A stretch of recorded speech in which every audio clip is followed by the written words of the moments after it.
Это вкусное и полезное блюдо очень хорошо подходит для завтрака или перекуса. Оладьи получаются нежными и ароматными. Для приготовления нам понадобятся кабачки. Их нужно вымыть и удалить лишнее. Затем натираю кабачки или цукини на терке, добавляю соль и отставляю в сторону. Нужно, чтобы они пустили сок. Список продуктов для этого рецепта вы найдете в описании под видео. В это время твердый сыр натираю на терке. Свежую зелень можно взять любую, у меня петрушка. Нарезаю ее помельче.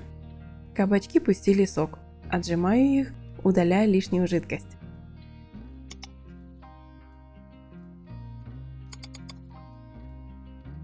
Теперь в эту же емкость добавлю куриные яйца, нарезанную зелень. Перец черный молотый, немного перемешаю.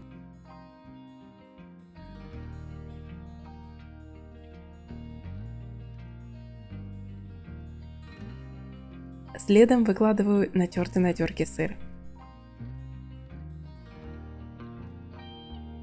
Мешаю еще и постепенно добавляю муку. Количество муки регулируйте на свой вкус. Я добавила примерно 100 грамм. Напишите в комментариях, добавляете ли вы муку в кабачковые оладьи, прованские травы, чеснок, куркума. Добавляйте и другие специи по вашему вкусу. Сковорода разогрелась, добавляю масло растительное для жарки и выкладываю ложкой массу на сковороду. Стараюсь, чтобы размер был плюс-минус одинаковый. Можно использовать специальные формы. Масса получается плотная и хорошо поддается, переворачивается, ничего не брызгает.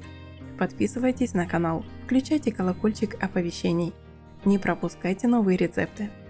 С каждой стороны обжариваю по 30-40 секунд на среднем огне.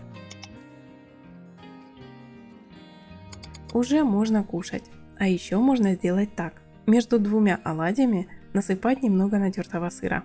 И так тоже вкусно. В дополнение кладу салат. Его краткий рецепт оставлю в конце видео. Питательный завтрак или перекус готов. Приятного аппетита! В заставках и в описании к видео вы найдете еще несколько рецептов из кабачков.